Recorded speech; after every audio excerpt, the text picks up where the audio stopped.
కాపాడి ఆయన మార్గమును అనుసరించిన ఎడల నీవు ఏ పని పూనుకొనినను ఎక్కడ తిరిగినను అన్నిటిలో నీవు వివేకముగా నడుచుకుందువు. కనుక దేవుడు మనకి ఏ పని అప్పగించాడో అది మనము పరిపూర్ణంగా చేయాలి. కొంతమందికి పరిచర్యను అప్పగించవచ్చు, కొంతమందికి పాటలు పాడే పని అప్పగించవచ్చు, కొంతమంది దేవుని వర్తమానాన్ని చెప్పే పని అప్పగించవచ్చు. ఎవరికి ఏ పని అప్పగిస్తే ఆ పని ప్రేమతో చేయాలి. మేరక్ గారు ఒక మాట అంటారు, బాకీ పని అయినా సరే పరిచర్య అయినా సరే ప్రేమతో చేయాలి కానీ అసహించుకోకూడదు అని. కనుక మనకి ఏ పని దేవుడు అప్పగించాడో ఆ పని మనము పరిపూర్ణంగా నెరవేర్చువారుగా ఉండాలి. చూడండి, హెబ్రీయులకు రాసిన పత్రిక 11:15 చూడండి. హెబ్రీయులకు రాసిన పత్రిక 11:17. నువ్వు ఏ దేశము నుండి వచ్చావో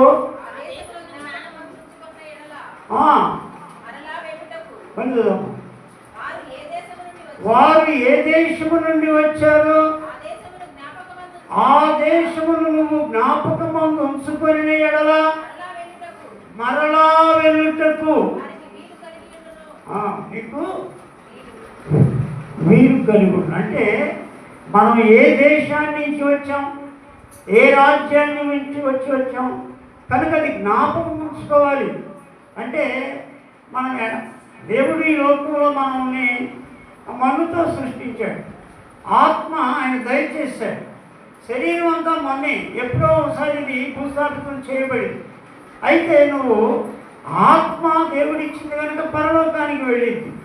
అక్కడికి వెళ్ళిన తర్వాతే అసలైన రాజ్యము మనకు ఉంటుంది. ఆ రాజ్యములోకి మనం వెళ్ళాలంటే మనకేం కావాలి? యేసుక్రీస్తు వారు చెప్తారు, నేనే మార్గము, నేనే సత్యము, నేనే జీవమై ఉన్నాను, నా ద్వారా తప్ప ఎవరు తండ్రి రాజ్యానికి వారసులు కాదు అని. కనుక రక్షింపబడాలి, మారు మనసు పొందాలి, నీటి బాప్తిసం తీసుకోవాలి. ఇవన్నీ తీసుకొని మనం ఉంటే అప్పుడు దేవుని రాజ్యం మనకి ప్రాప్తిస్తుంది. ఒకవేళ నేను నీతిమంతుడినే కదా, నేను నీతిమంతురాలనే కదా, నాకు రక్షణ ఎందుకు అని నేను ఏ పాపం చేయలేదు, నా ఆస్తి అంతా నేను పేదలకు ఇచ్చాను, ఎన్నో దాన ధర్మాలు చేశాను అన్నగానే ఇవన్నీ కుదరవు. నువ్వు మంచివాడివే, కానీ దేవుని రాజ్యానికి వెళ్ళాలి అంటే యేసు క్రీస్తు వారి రక్తములో కడగబడి ఉండాలి, అప్పుడే నువ్వు వెళ్తావు. అందుకే ఇప్పుడు దేవుని బిడ్డలంతా దావీదు తన యొక్క జీవితంలో దేవుడు చేసిన ఎన్నో మేలును అనుభవించాడు. తన కుమారుడు కాయలా పడ్డప్పుడు ఉపవాసం ఉన్నాడు, ఉపవాసం ఉండి భోజనం చేయాల, ఆకలితో ఉన్నాడు, అలమటిస్తూ ఉన్నాడు, పరుపు మీద కూడా పండుకోకుండా నేలపైన పండుకున్నాడు. ఆ పరివారులు ఎన్నికైన వాళ్ళు వచ్చి భోజనానికి రమ్మని చెప్పినప్పుడు ఏమాత్రం కూడా భోజనం చేయలేం. అయితే కుమారుడు చనిపోయినప్పుడు ఆ చెప్పటానికి కూడా పరివాళ్ళు భయపడ్డప్పుడు ఆయన గ్రహించుకున్నాడు, ఏంటి కుమారుడు ఏమైనా చనిపోయాడంటే అందరూ గుసగుదలాడుకుంటున్నారు. అప్పుడు గ్రహించుకొని ఏంటి కుమారుడు చనిపోయాడా? చనిపోయాడు. వెంటనే లేచాడు, లేచి ఇంటికెళ్ళి స్నానం చేసి కొత్త వస్త్రము ధరించి దేవుని మందిరానికి వెళ్ళి ప్రభువుని ఆరాధించాడు. అందరూ ఆశ్చర్యపోయారు, ఏంటి బ్రతికున్నప్పుడేమో ఉపవాసం ఉన్నాడు, చనిపోయినప్పుడేమో భోజనం చేశాడు, వస్త్రాలు ధరించాడు, ఇంత సంతోషంగా ఉన్నాడు అంటే దావీదుని అడిగినప్పుడు ఆయన చెప్పిన మాట ఒకటే, ప్రియమైన దేవుని పిల్లలారా, ఆయన బ్రతికున్నప్పుడు నేను ఉపవాసం ఉన్నాను. ఎందుకు? ఒకవేళ దేవుడు నా పైన కనికరించి ఆ బిడ్డను కాపాడుతాడేమో అని. ఇప్పుడు ఆయన తీసుకున్నాడు. రేపు నేను ఆయన దగ్గరికి వెళ్ళవలసిన వాడినే, కానీ ఆయన ఇక్కడికి రాడు. మనం అందరము కూడా ఆయన దగ్గరికి వెళ్ళవలసిన వారమే, కానీ పోయిన వాళ్ళు ఎవరు కూడా తిరిగి రాదు. అయితే మనం ఆయన దగ్గరికి వెళ్ళాలంటే ఏ దేశము నుంచి మనం వచ్చామో ఆ దేశాన్ని మనము జ్ఞాపకం ఉంచుకోవాలి. వెళ్ళటానికి ముందుగానే రిజర్వేషన్ చేసుకోవాలి, రక్షింపబడాలి, మారు మనసు పొందాలి. నీటి బాప్తిసం తీసుకుంటే నీ యొక్క పేరు జీవ గ్రంథంలో రాయబడి కడ వరకు నీ విశ్వాసాన్ని కాపాడుకుంటూనే ఉండాలి ప్రియమైన దేవుడి బిడ్డ. అందుకే ఈ యొక్క ఇర్మియా గ్రంథంలో 22:10 అధ్యాయంలో ఇర్మియా గ్రంథము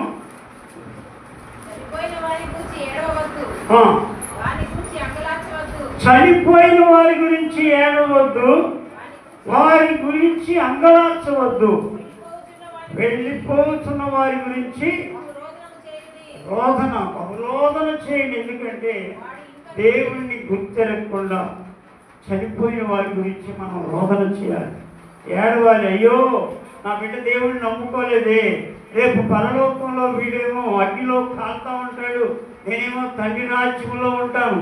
వారి గురించి మనం రోదన చేయాలి. చనిపోయి దేవుడిని నమ్ముకొని చనిపోయిన వాళ్ళ గురించి మనం ఏడవలసిన పని లేదు, దుఃఖించవలసిన పని లేదు. ఒక రాజు గారికి పిల్లలు లేకపోతే ఆయన నా తదనంతరం ఈ రాజ్యానికి ఎవరిని వారసులు చేయాలని ఆయన దగ్గర నమ్మకంగా పనిచేసే వాళ్ళలో 5గురిని ఏర్పాటు చేసుకొని వాళ్ళకి టెస్ట్ పిలిచి వాళ్ళకి, అబ్బాయి నేను మీకు ఒక పరీక్ష పెడుతున్నాను, పరీక్షలో ఎవరైతే గెలుస్తారో వాళ్ళు నా తదనంతం రాజు అవుతారు అని. సరే అన్నారు. 5గురికి 5 బస్తాలు వదిలించాడు, పొలం ఇచ్చాడు, మందు ఇచ్చాడు, దానికి కావాల్సినవన్నీ ఇచ్చాడు. ఇచ్చేసి మీరు పంట పండించి ఎవరు ఎక్కువ పంట పండిస్తారో నా దగ్గరికి తీసుకురండి అన్నాడు. తర్వాత పంట కాలంలో వాళ్ళు వచ్చారు, వచ్చి రాజు ఎదుట నిల్చున్నారు.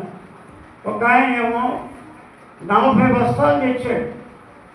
ఏమండి నేను రాజుగారు మీరు ఇచ్చిన ఆ ధాన్యంతో నేను 40 బస్తాలు పండించానండి అని అక్కడ దించాడు. సరే ఏం మంచిది పక్కన ఉంది. ఇంకొక ఆయన 35, ఇంకొక ఆయన 30, ఇంకొక ఆయన 20, ఇక 5వ ఆయన ఉన్నాడు. వాళ్ళ తల్లి దగ్గరికి వెళ్ళి, అమ్మా నేను పొలం దున్నాను, నీళ్లు పెట్టాను, నారేసాను, మరి ఎరువు వేసాను, మందులు వేసాను, కానీ మొక్కలు వచ్చినాయి కానీ అన్నీ చనిపోయి, అంటే రాజుగారు ఇచ్చినవి చచ్చు గింజలమ్మా అన్నాడు. చచ్చు గింజలు అన్నప్పుడు నేను ఏం చేసేది, మరి ఒడ్లు తీసుకెళ్దామా ఏమన్నా కొని అంటే వాళ్ళ తల్లి చెప్పింది, అయ్యా అబద్ధం ఆడు, దేవుని కుటుంబం అది, దేవుని నమ్మిన బిడ్డలు, అబద్ధం నీ నోటిలో రానియొద్దు. రాజు ఏమి చేసినా సరే, నిన్ను చంపినా సరే, చెరసాల్లో వేసినా సరే, నువ్వు నిజమే చెప్పాలి, నీ నోట్లో నుంచి నిజమే రావాలి. నువ్వు చెప్పేసే ధైర్యంగా రాజు దగ్గరికి వెళ్ళి, అయ్యా నువ్వు ఇచ్చిన బస్తా ఒడ్లు చచ్చుయి, అవి మొలకలు ఎత్తినవి కానీ ఫలించలేదని చెప్పు అన్నాడు. సరే 4 బస్తాలతో ఒడ్లు తెచ్చారు, పక్కన నిల్చున్నారు సంతోషంగా. ఈ అబ్బాయి వచ్చాడు, వచ్చి ఒట్టి చేతితో వచ్చి నిల్చున్నాడు. ఏట్రా నువ్వేం తెచ్చావు, ఎన్ని ఒడ్లు తెచ్చావు అన్నాడు. రాజా నన్ను మన్నించాలి, మీరిచ్చిన ఒడ్లు చచ్చువి, అవి పంట పండలా అని చెప్పాడు. అప్పుడు రాజు, శబాస్ నువ్వు నిజం చెప్పావురా, నా తదనంతరము ఈ రాజ్యానికి వారసుడు నువ్వే. ఎందుకంటే వాళ్ళు 4 అబద్ధీకులే. అబద్ధీకుడు దేవుని రాజ్యానికి వారసుడు కాదు. నోట్లో మనం దేవుడిని నమ్ముకున్న బిడ్డలు నిజమే చెప్పాలి, ఏది ఏమైనప్పటికీ కూడా. అబద్ధము అనేది చెప్పకూడదు. తల్లి బలపరిచింది, చనిపోతే పర్వాలేదయ్యా నిజమే చెప్పు, అబద్ధం ఆడవద్దు అని చెప్పినప్పుడు నిజం చెప్తే రాజు మెచ్చుకున్నాడు. వాళ్ళందరికీ ఇచ్చింది ఏంటి, 5 బస్తాలు కూడా చచ్చు వడ్లే, అవి పండేవి కాదు. వాళ్ళైతే కొనుక్కొచ్చారు. వాళ్ళ 4గురిని సరసాల్లో వేయమని చెప్పారు. కనుక మన జీవితాల్లో మనం కూడా నిజమే మాట్లాడాలి. మనం అబద్ధం ఆడనేకూడదు. ఎందుకంటే అబద్ధికుడు దేవుని రాజ్యానికి వారసులు కారు అని వాక్యము సెలవిస్తారు. కనుక ప్రియమైన దేవుని పిల్లలు, నిజం ఎప్పుడైతే మనం మాట్లాడతామో ఆయన ఇష్టపడేవాడిగా ఉంటాడు చెప్పారు. నీతిమంతులను జ్ఞాపకం చేసుకున్నట్టుకు ఆశీర్వాదకరమని వాక్యం. అక్కగారిని మరి ఎందుకు జ్ఞాపకం చేసుకుంటున్నాం? ఆ నీతిమంతురాలు, ఆమె సంతానం, కుమారులు, కుమార్తెలు, అల్లుళ్ళు, మనవళ్ళు, మనవరాళ్ళు విస్తరమి చేశారు.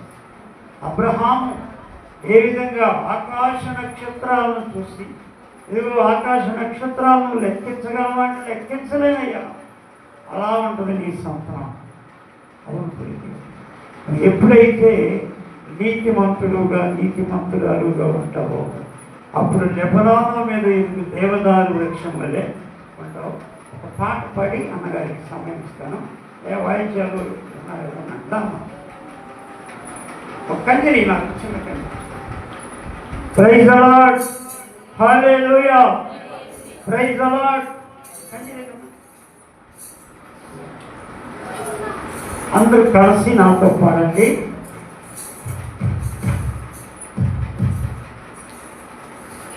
ఎవరు సమీపించలేని తేజస్సులో నివసించునా యేసయ్యా, నీ మహిమను ధరించి పరిశుద్ధులు నాకంత బలగా నీ మహిమను ధరించి పరిశుద్ధులు నాకంత బలగానే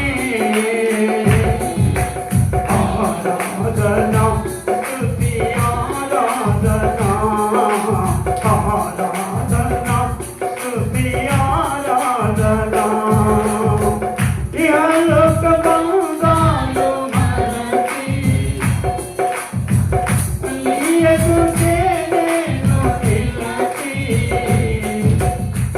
ఇహలోక బంధాలు మనకి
నేను వందనాలు దైవించి కూడా ఉంటున్నాను. సమయాన్ని దయచేసాను.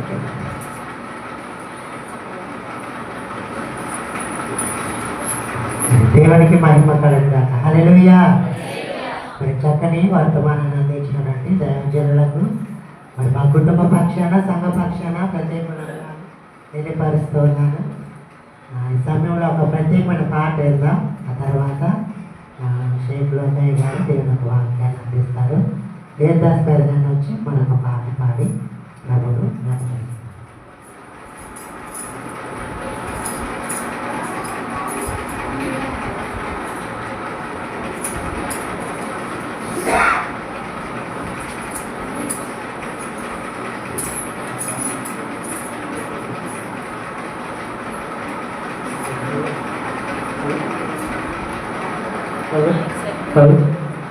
హలో దేవుని నమస్కారం కనుక వాడి దేవుని నమ్మకం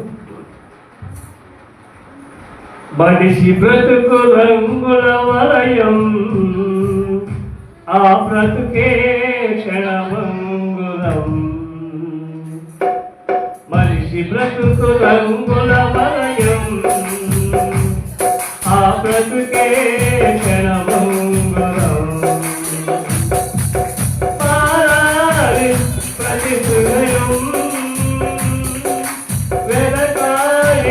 సుమాతము పారాలి ప్రతిసులను వెలతారికి సుమాతము మనిషి బ్రతుకు రంగుల వలయం ఆ బ్రతుకే క్షణమంగుళం గట్టి పువ్వులా మంచి జీవితం గాలి వీసగా చెదరిపోవును గట్టి పువ్వులా మనిషి జీవితం గాలి వీసగా చెదరిపోవును గాలిలో నిలువని దీపంలా ఇది గాలిలో ఎగిరే గాలి పథలా గాలిలో నిలువని దీపంలా గాలిలో ఎగిరే గాలి పథలా తెలుసుకో ఓ మానవా ఈ క్షణమే ప్రభు యేసుని తెలుసుకో ఓ మానవా ఈ క్షణమే ప్రభు యేసుని ఆ బ్రతుకే క్షణమంగుళం ఆత్మ వెళ్ళగా శవమని నిన్ను ఇంతలుందరు పంచచేతనులు ఆత్మ వెళ్ళగా శవమని నిన్ను ఇంతలుందరు పంచచేతనులు ఇరుగు పొరుగు వారు కూడా కొందరు వల్లకాటి వరకే వచ్చెదను ఇరుగు పొరుగు వారు కూడా కొందరు వల్లకాటి వరకే వచ్చెదను తెలుసుకో ఓ మానవా ఈ క్షణమే ప్రభు యేసుని తెలుసుకో ఓ మానవా ఈ క్షణమే ప్రభు యేసుని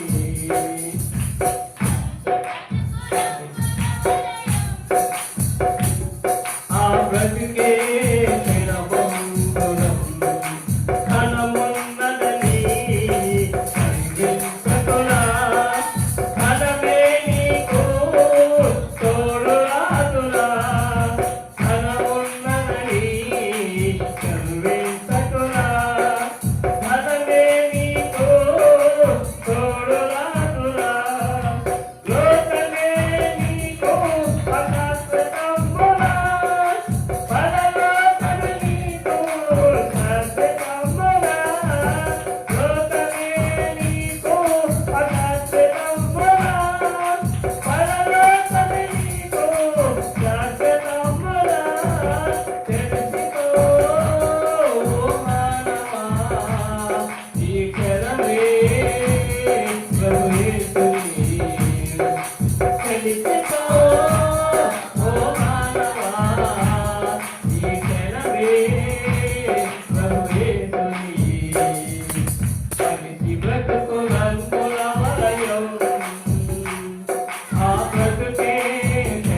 చక్కని పాట పాడి వినిపించినటువంటి దేవదాస్ చరణానికి మరి సంఘం తరపున కుటుంబ పక్షాన ప్రత్యేకమైన వందనాలు తెలియపరుస్తున్నాను. మరి ఈ సమయంలో ఇప్పుడు మీ ముఖాలు ఏం కనిపిస్తుందంటే ఆనందం కనిపిస్తుంది. స్తోత్రం చెప్పండి. హల్లెలూయా, హల్లెలూయా. ఇప్పుడు మీ మనసులన్నీ ఇక్కడే ఉన్నాయి అనుకోండి. సరే, ఈ సమయంలో మన యొక్క సుపరిచితులు, మన స్నేహితులే, మన అయ్యగారి స్నేహితుడు అంటే మనకు కూడా స్నేహితుడే కదా. నిజమైన స్నేహితుడు విడువక ప్రేమించును అన్నమాట మనం చూస్తున్నాం. అట్లాగే మరి ఒక స్నేహితుడు మీ అందరికంటే ముందుగానే వచ్చాడు కాబట్టి సంఘ సభ్యులకి ఒక గమనిక ఏంటంటే సమయం అన్నప్పుడు సమయానికి రావడం మనం నేర్చుకోవాలి. అవునా కాదండి? మరి దైవజనులు చూడండి, మరి చెప్పిన వెంటనే, పిలిచిన వెంటనే మరి రావడం, మరి మనం కూడా అలాగా నేర్చుకోవాలి. సమయానికి వచ్చేటట్లుగా ప్రయత్నం చేయాలి. ఎక్కడికైనా ఇప్పుడు విమానం ఎక్కి వెళ్ళాలి, ఫ్లైట్ ఎక్కి ఎక్కడికి, ఢిల్లీ వెళ్ళాలో ఎక్కడికో బొంబాయో పోవాలనుకున్నాం. టయానికి వెళ్తే ఉండిద్దా, టైం దాటిపోతూ ఉండిద్దా చెప్పాలి. ఎందుకంటే మరి సమయానికి వెళ్తే సమయానికంటే ముందే వెళ్ళాలి. అలాగే దేవుని మందిరానికి కూడా అలాగే ఆశీస్సుతో రావాలి. ఏ ప్రార్థన అయినా సరే ఆశీస్సుతో రావాలని ప్రేమతో మనం చేసే సమయంలో మరి మన దైవజనులకు షేక్ లోకాయ్ గారికి సమయం ఇస్తున్నారు. వారు దేవుని యొక్క వాక్యాన్ని అందిస్తారు. చప్పట్లు కొడితే ఆయన ఆహ్వానిస్తారు.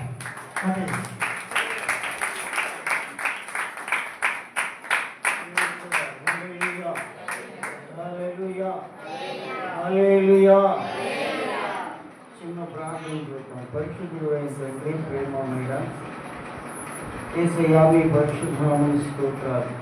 ఎంతైనా నమ్మదగిన దేవుడు ప్రభు, మా నమ్మకాన్ని బట్టి మమ్మల్ని ఆశీర్వదించడానికి ఇష్టపడేటువంటి దేవుడు. మేము నమ్మకమైన వారి మంది ఉన్నాయిగా నీవు కూడా మా పట్ల నమ్మకస్తులుగా ఉండడానికి ఇష్టపడే దేవుడు. ఈ సమయంలో మా ప్రియులు విశ్వప్రకాష్ గారి సత్యమని, ప్రియ సహోదరి రాహిలం గారి జ్ఞాపకాల కొడుకులో మేమందరం కూడా ప్రభా కూడుకొని ఉన్నాము. దాసువారి ఆత్మకు నెమ్మది ఇచ్చారు. మా మధ్య లేకపోయి వారిని గురించి, వారి యొక్క కార్యాల గురించి మీ లేఖన సత్యాలు మీరు వివరించుకోవడం ప్రభా మంచి సమయాన్ని ఇచ్చినందుకు మీకు వందనాలు. నాకంటే ముందుగా మాట్లాడే ప్రియ ఆశీర్వాదాలను ఆశీర్వదించండి, ఇక్కడ బలపరచండి. పాఠం ద్వారా మరింటుంది, వాక్యం ద్వారా కూడా మీరు మరింటుంది. నన్ను మీ పక్షాన్ని నిలబెట్టండి. యేసునామములో ప్రార్థిస్తున్నాను.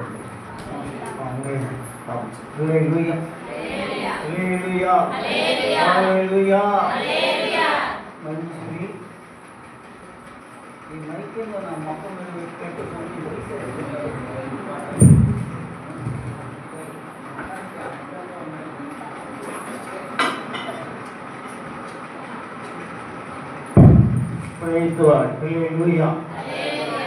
మంచిది. దేవుని యొక్క మహాకృపను బట్టి ఏదో పైకానికి అసలు బాగుంటుంది నా ప్రాణానికి. పరిశుద్ధ గ్రంథంలో నుండి ఒక మాటను మనం జ్ఞాపకం చేసుకుందాము. ప్రియ సహోదరి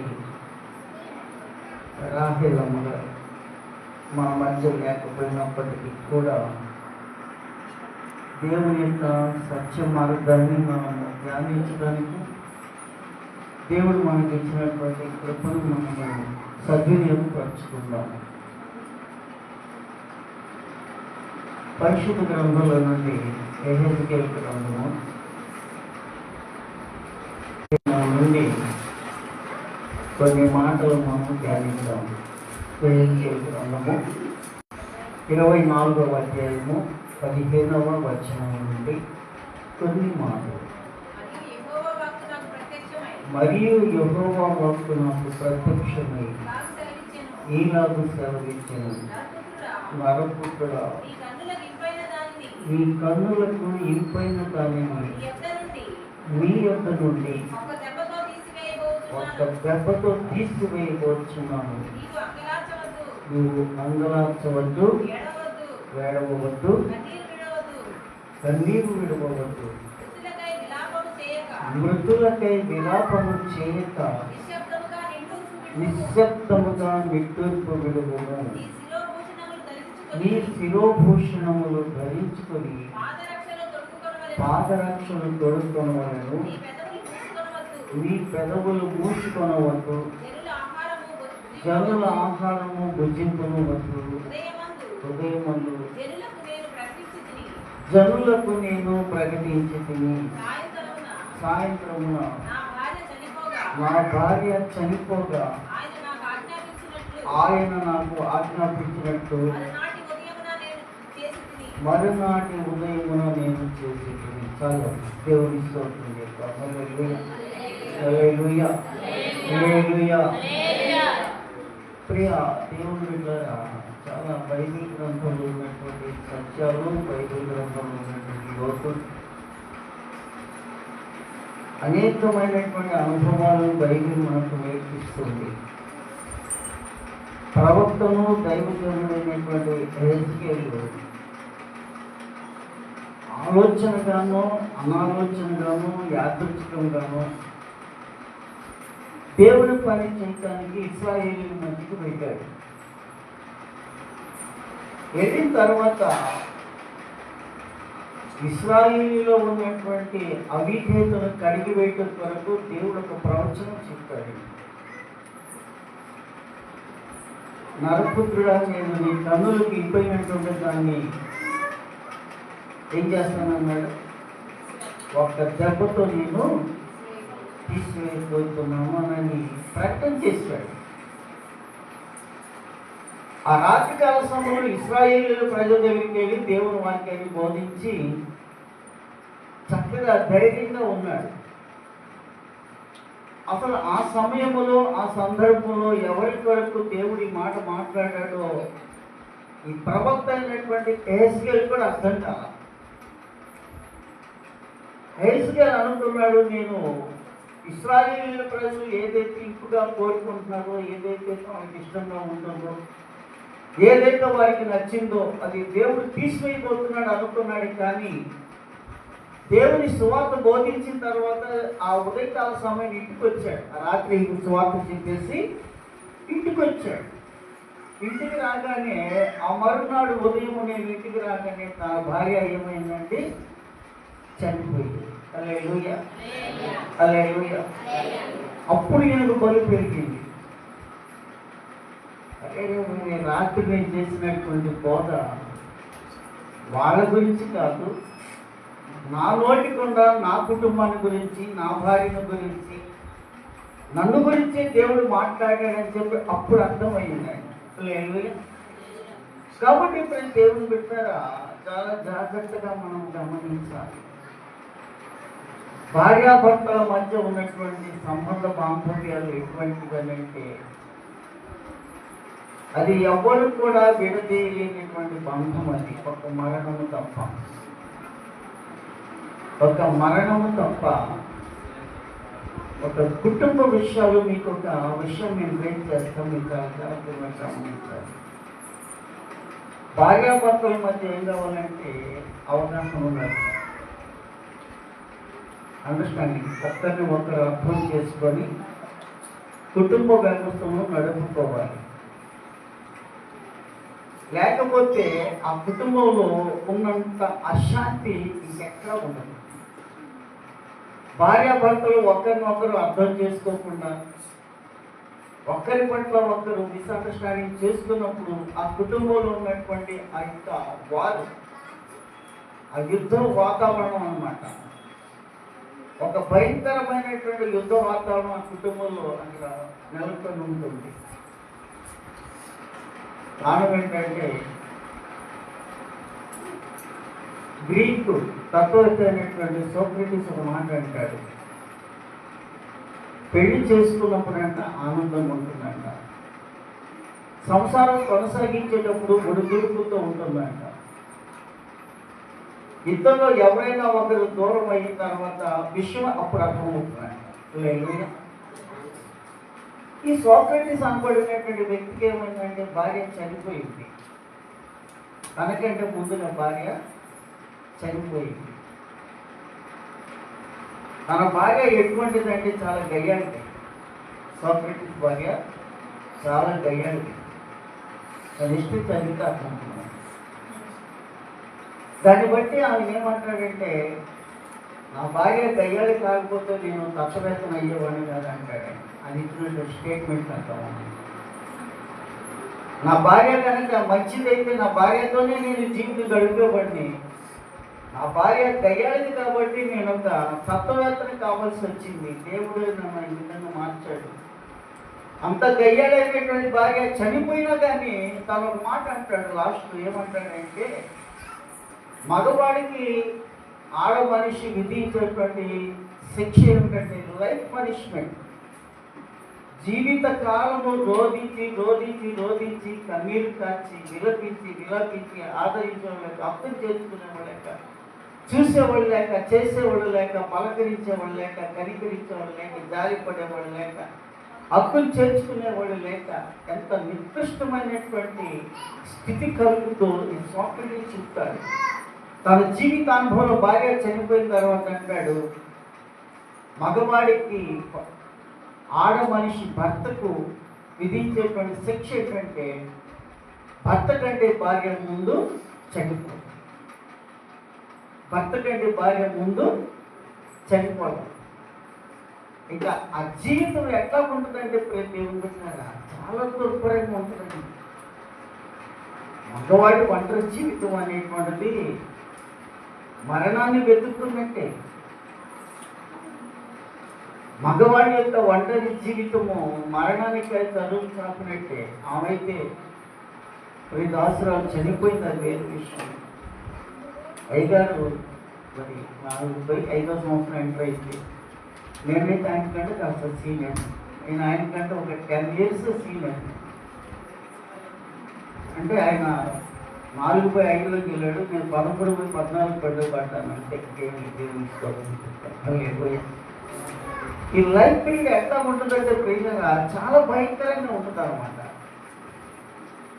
అందు గురించి దేవుని వాక్యం మనం ఏం చేస్తామంటే ప్రతిసారి మనం దాన్ని ధ్యానిస్తున్నప్పుడు ఆ వాక్యం ద్వారా మనం ఏం చేస్తామంటే దేవుడు బలపరుస్తూ ఉంటాడు. దేవుడు మనల్ని ఆ వాక్యంలో ఏదో ఒక సెంటెన్స్, ఏదో ఒక కోణంలో, ఏదో ఒక మాట మన హృదయాలలో లంగరు వలె పట్టుకొని దానిని ఈ నావను అటు ఇటు బెసట్టుకుంటా ఈ జీవితం అనేటువంటి నావను ఒడిదుడుకులకు, తుఫాన్లకు, గాలివాలకు తట్టుకొని నిలబడటం కొరకు ఇటువంటి కోరికల ద్వారా ఏమవుతుందంటే ఆ కుటుంబానికి ఒక వాక్యము లంగరు వలె పనిచేస్తుంది. హల్లెలూయా, హల్లెలూయా. లంగరు వలె పనిచేస్తుంది. ప్రమాదకరమైనటువంటి పరిస్థితుల్లో వాడనాకుడు ఏ విధంగా వాడను ఏ విధంగా కదలకుండా ఉండటానికి లంగరు తిప్పుతాడో ఈ జీవితాలు బెస్టకుండా ఆడ మనిషి అయినా మగవాడైనా పర్వాలేదండి. ఆడ మనిషి చచ్చిపోతే లక్కిపోయారు, చాలా అదృష్టం అంటారు.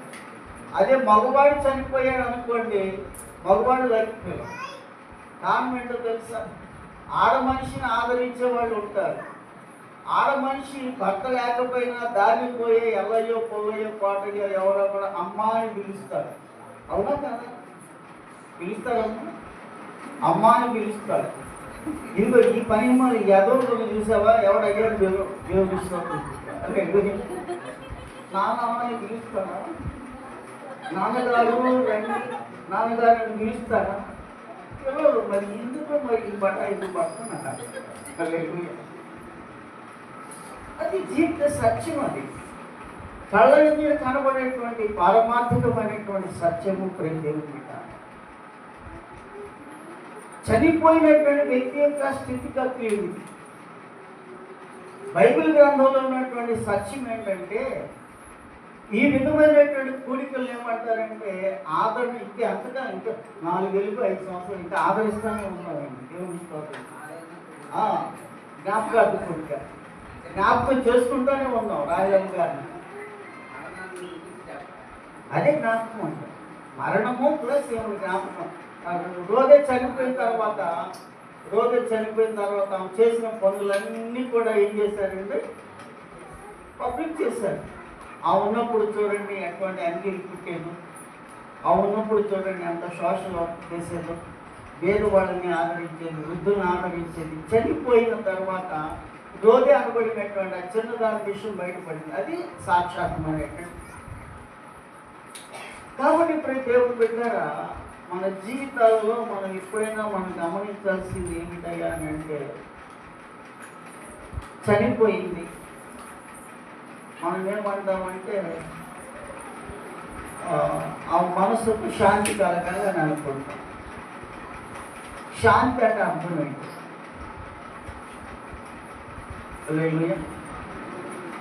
యోహాను సువార్త 14వ అధ్యాయంలో యేసు ప్రభువు ఒక మాట అంటాడు.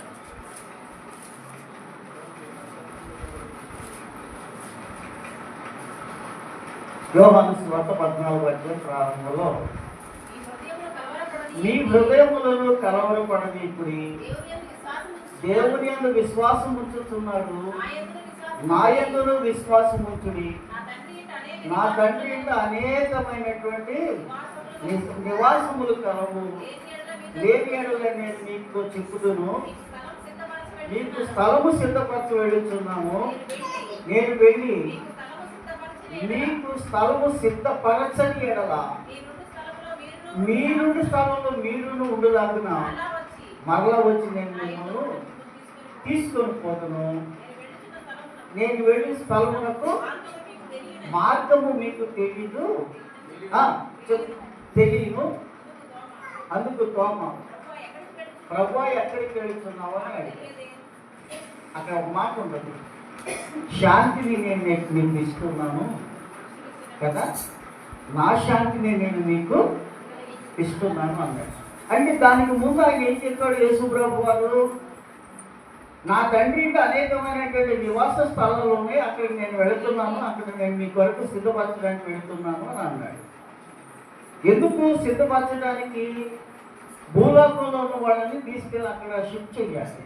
వీళ్ళందరినీ కూడా ఏం చేయాలంటే భూలోకంలో ఉన్నటువంటి భక్తులను, విశ్వాసులను, దేవుని బిడ్డలను, క్రీస్తును కలిగినటువంటి వారి అందరినీ కూడా యేసు క్రీస్తు వారి యొక్క అమూల్యమైనటువంటి రక్తంలో కడగబడి పరిశుద్ధులుగాను, నీతిమంతులుగాను, పవిత్రులుగాను, యథార్థవంతులుగాను తీర్చబడినటువంటి వీరందరినీ కూడా తీసుకుని వెళ్ళి తాను ఏర్పాటు చేసినటువంటి నివాస స్థలంలో ఉంచాలనేటువంటి ఆలోచన చేసేది.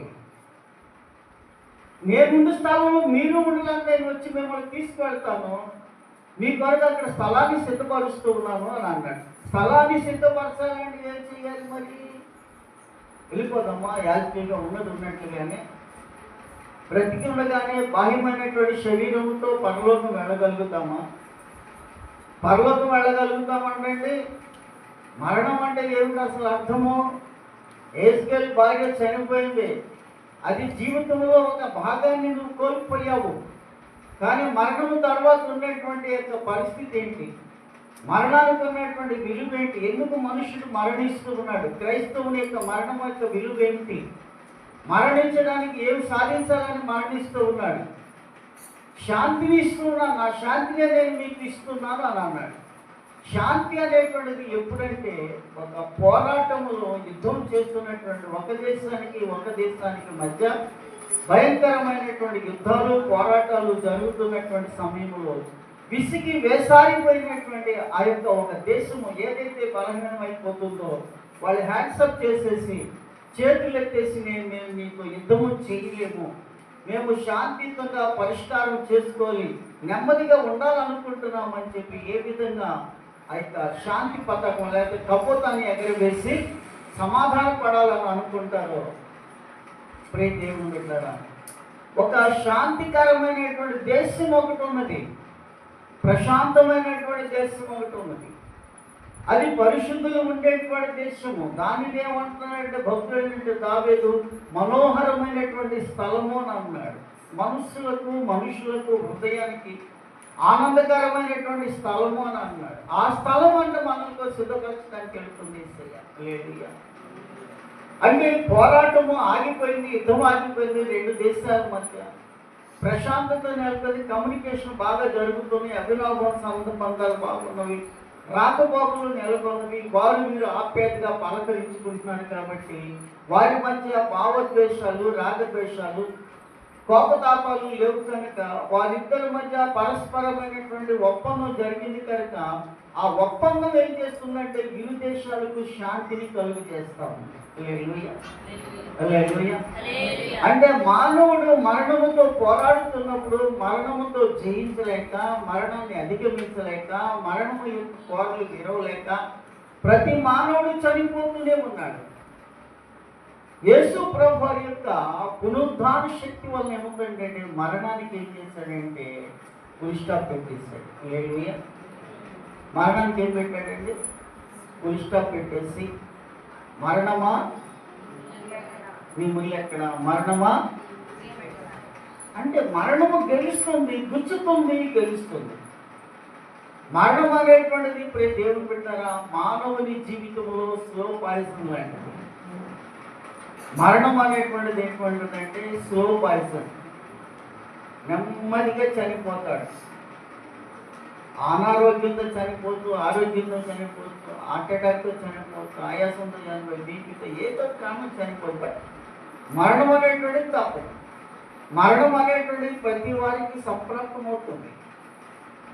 క్రైస్తవ మరణం అనేటువంటిది ఏంటంటే అది శాంతియుతమైనటువంటి మరణం, సమాధానకరమైనటువంటి మరణము, అది నిత్యత్వానికి నడిపించేటువంటి మరణం. అందుగురించే ఈ మరణాన్ని దేవుడు ఎందుకు ఇచ్చాడంటే నిత్యము ఆయనతో ఉండడం కొరకు. భూలోకములో మనల్ని క్షమించి, మన పాపదోషాలను క్షమించి మనల్ని పరిశుద్ధులుగా చేశాడు కనుక ఆ తండ్రి దగ్గర ఉండటానికి మనల్ని ఏం చేశాడంటే మరణం అనేటువంటిది ఇచ్చాడు. బాహ్యమైనటువంటి మరణం, శరీర సంబంధమైనటువంటి మరణం. నీకు ఇష్టమున్నా ఇష్టం లేకపోయినా, యేసు ప్రభు కావాలన్నా వద్దనుకున్నా కానీ శరీరం అనేటువంటి ఒకరోజు మరణం. కానీ దీని తర్వాత నెక్స్ట్ ఒకటి ఉన్నదేంటి, అది ఆత్మ సంబంధమైనటువంటి మరణం. అది అందరూ మనం ప్రతిసారి వింటూనే ఉన్నాం. కానీ ఆత్మ అనేటువంటిది నిత్యత్వాన్ని కోరుకుంటుంది. అశాశ్వతమైనటువంటి శరీరము మట్టిని కోరుకుంటుంది. శరీరం మన్ను నుండి తీయబడింది కనుక మన్నులోకి వెళుతుంది. ఆత్మ దేవుని యొద్ద నుండి వచ్చింది కనుక దేవుని యొద్దకు వెళ్తుంది. ఆత్మ అసలు దేవుని దగ్గరికి ఎందుకు వెళ్తుంది?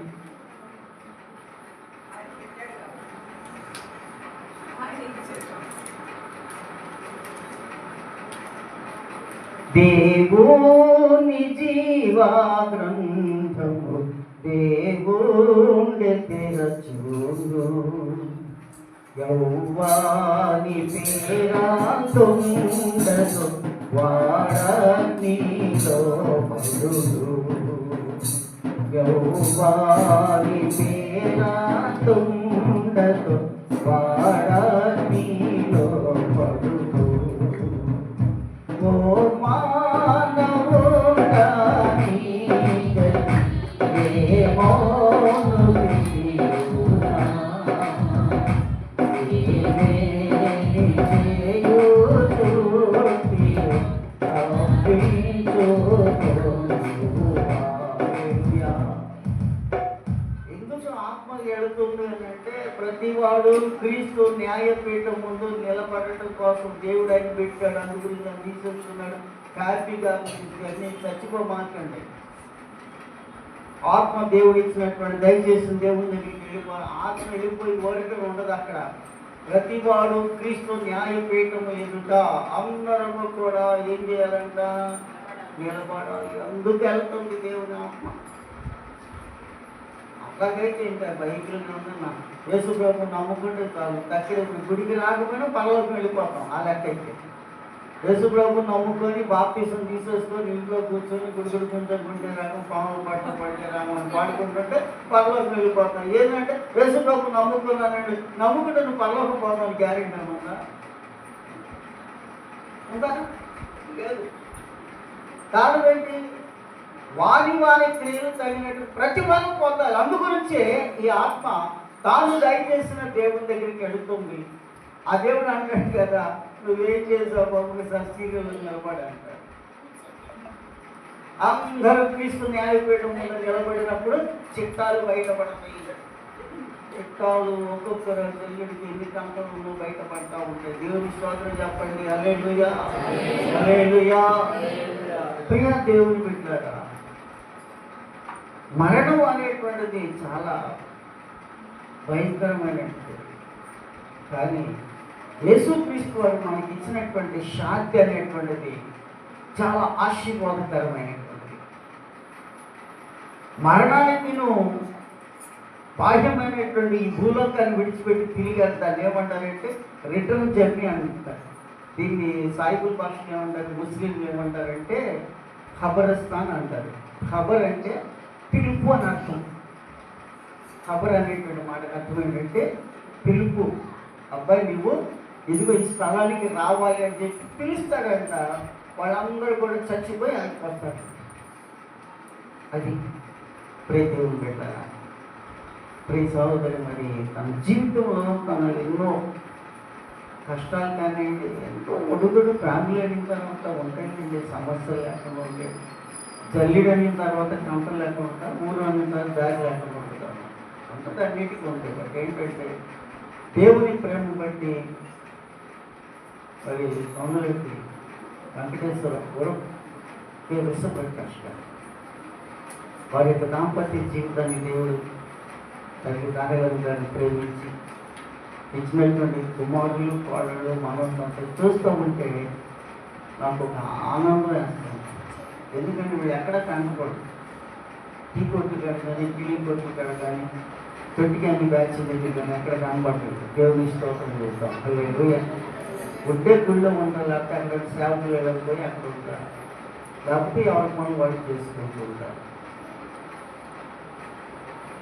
క్రమశిక్షణ ఎంతమంది బిడ్డలైనా కానీ ఆ తల్లి ఎట్లాగ వాళ్ళని ఒక ఒక్క బిడ్డను పెట్టుకుని లాక్కోలే పీక్కోలేసి వస్తున్నారండి బాబు.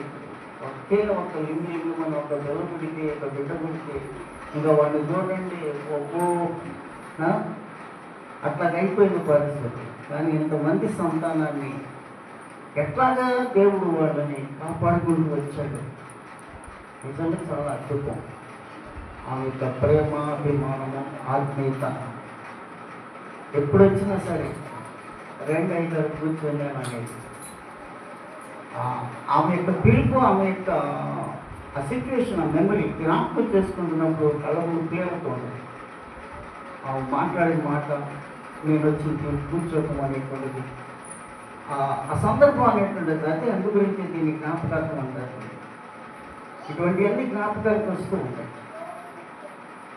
కాబట్టి ప్రియ దేవుని బిడ్డలారా, విశ్వాస జీవితంలో మరణించినటువంటి ప్రతి సంఘము, కుటుంబము, ఆత్మీయ బిడ్డలు చాలామంది ఉన్నారు. ఆ గురించి చెప్పాలంటే మాకంటే ఎక్కువ ప్రసంగాలు చేసేవాళ్ళు ఉన్నారు. దేవుని స్తోత్రం చేస్తారు. మాకంటే ఎక్కువగా వాళ్ళ అనుభవాలు చెప్పగలిగినటువంటి వారు ఉన్నారు. ఎందుకంటే వారిని ఒక బిడ్డలాగా దగ్గరికి అప్పులు చేర్చుకొని వారిని ఓదార్చి కష్టాలు సుఖాలు నెమ్మదిపరిచి వారి కొరకు ప్రార్థన చేసినటువంటి సంఘటన నాకు చాలా తెలుసు. ప్రతి బిడ్డలారా, అందు గురించి అంటాడు ఒక తత్వవేత్త అంటాడు, పేదరికంలో చూడు పెండ్లాము అని అంటాడు.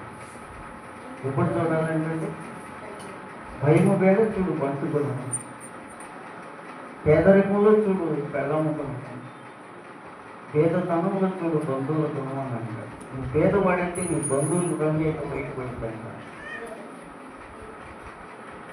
నువ్వు పేదరికంలో ఉన్నప్పుడు నీ భార్య నీతో హక్కును ఉంటుందా లేదా అనేటువంటి అప్పుడు బయటపడుతాడు. భయపడేటప్పుడు చూడాలి బంటి గుణం అంటే ఆ పోలీసు వచ్చినప్పుడు భయపడేవాడిని ఎట్లాగా వాడి గంటలుగా ఉడుకుతూ ఉంటాడు. దేవుని బిడ్డారా, ఆ విధంగా ఎంత కష్టంలో ఉన్నా ఎంత బాధల్లో ఉన్నప్పటికీ కూడా ముఖంలో చిరునవ్వు చెరిగిపోకుండా, ముఖంలో చిరునవ్వు చెరిగిపోలేదు. అది అది మరణం అంటే చచ్చేటప్పుడు అయ్యగారు అంటుంటాడు, నాకు ఒకే ఒక కోరిక ఉందండి.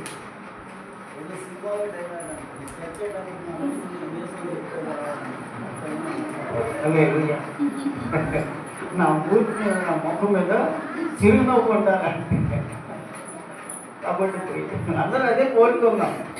ఏం పర్వాలేదు, చచ్చిపోతామని భయపడమాకండి.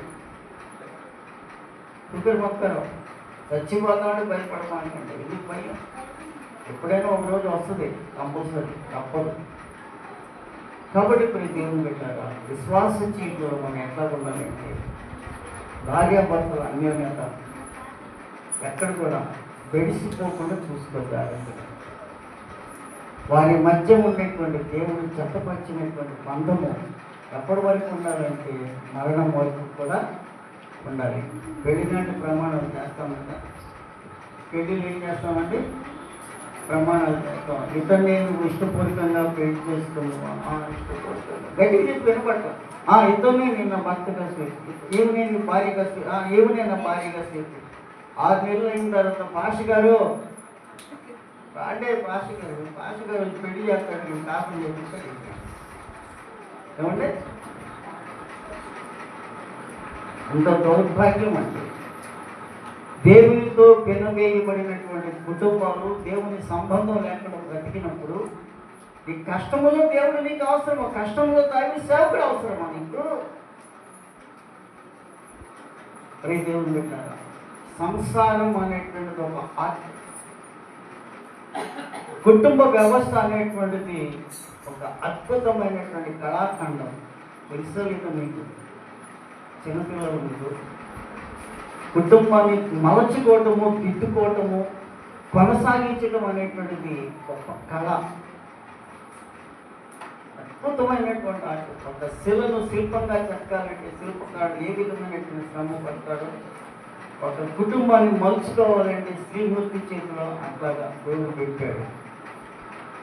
ఏదైనా సరే నడిపించిన ఆమె, చెడగొట్టిన ఆమె. అంటే మగవాళ్ళు చెడగొట్టిన పాస్టర్ గారు ఇది మామూలు వాళ్ళు కాదు, మగవాళ్ళు కూడా మామూలు వాళ్ళు కాదు. పాపం దేవుడు వాళ్ళకి ఓర్పి పెట్టే ఆడవాళ్ళకు కొండంత ఓర్పి పెట్టే పాపం ఈ బండం బొద్దుని పట్టుకొని ఒక ఆమె బైబిల్ ఆ పేరు ఏంటంటే అదికి భర్త పేరు ఏంటి? ఆమెనా? భర్త పేరు ఏంటి? మరి ఎంత భరించిందో తల్లి దేవుని ఇష్టం.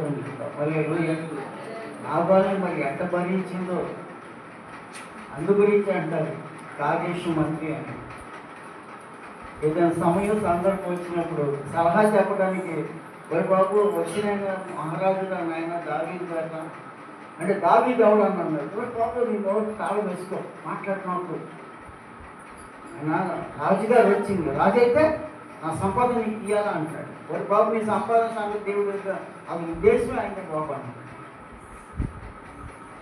భోజేసు మాత అన్నం పెట్టేటప్పుడు ఆ స్త్రీలో లేక భార్య కాదు అన్నం పెట్టి భోజేసు మాత అన్నం కాబట్టి తల్లిలా కనబడింది అంట.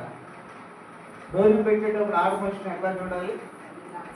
తల్లిలా చూడాలి. కడుపు నిండా మంచి మంచి కూరలు చేస్తుంది, మంచి మంచి భోజనం చేసి పెట్టుద్ది. అట్లా చూడాలి. కూరకి ఏడిసినట్టు ఉందని అంటున్నాడు. నీ ముఖం లాగుంది కూర అంటున్నాడండి పాపం.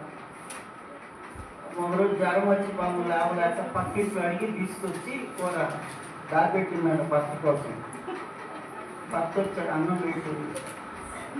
పాప రోజు తిడుతున్నాను నీవని ఇవాళైనా పొగుడుతామని చెప్పి పాపం ఆడు దుంపది వాడే చూస్తాడు కూర బ్రహ్మాండంగా ఉన్నాడు తీసి పళ్ళు పెట్టి చేత పడేళ్ళు తీసుకోవాలి ఏదన్నా రోజు సైలెంట్ ఉంటే దాన్ని వీలైన వైలెంట్గా మాట్లాడుతుంది వైలెంట్ కాదు సైలెంట్ ఇది వెరీ మోస్ట్ ఫాస్ట్ సీన్ అని పెట్టి ఎదురు పెట్టారు భార్యను ఎక్కడ పోవడాలో అక్కడ పోవడానికి భార్యని సాగు చేసుకోవాలి నీకండి మా సంగతి వదిలేస్తాం మా సీన్ అయిపోయింది మాకు అయిపోయింది మా చాప క్లోజ్ అయిపోయింది కాబట్టి ప్రీతి ఉంది భార్యను మనం ఏ విధంగా మనం చూసుకుంటామో ఏ విధంగా మలుచుకుంటామో ఆ విధంగా నువ్వు సాఫీజంతులు చేసుకోవచ్చు కాబట్టి ప్రీతి తల్లిగారింటి నుంచి వివాహం నుంచి ఆ ఇంట్లో అడుగు తీసి ఈ ఇంట్లో అడుగు పెట్టింది ఈ ఇంట్లో అడుగు తీసి ఎక్కడ పెట్టిందంటే కాట్లో పెట్టింది తల్లి రాయిలో ఉండేది పుట్టింట్లో అడుగు మెట్టింట్లో పెట్టింది మెట్టింట్లో అడుగు తీసుకెళ్ళి కాట్లో పెట్టింది ఇది లైఫ్ ఇది జీవి ఇది అలవాటు చేసుకోవాలి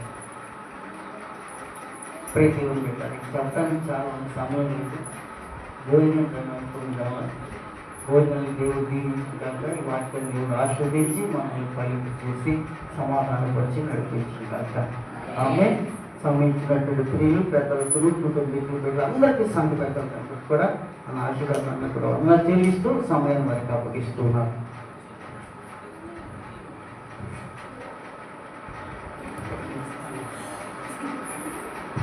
దేవునికి స్తోత్రం చెప్తారా? హల్లెలూయా. మరి ఇంతవరకు చక్కని మాటలు అందించినటువంటి దైవజనులకు శేషాయి గారికి కుటుంబ పక్షాన సంఘ పక్షాన పెద్ద వందనాలు తెలియపరుస్తున్నాను. ఎందుకంటే నాన్నగారికి ఎప్పుడెప్పుడు చెప్పాలా అని ఉన్నాడనమాట. దేవునికి స్తోత్రం చెప్పండి. హల్లెలూయా, హల్లెలూయా. మరి నాన్నగారికి ముగింపు మాటలు ఆశీర్వాద ప్రార్థన చేస్తాడు.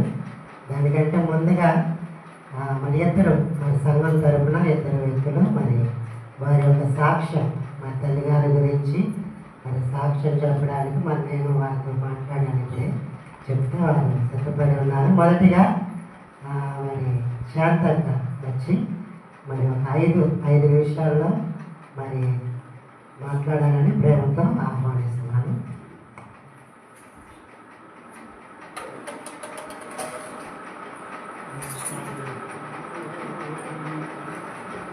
దేవుని స్తోత్రం వందనాలు.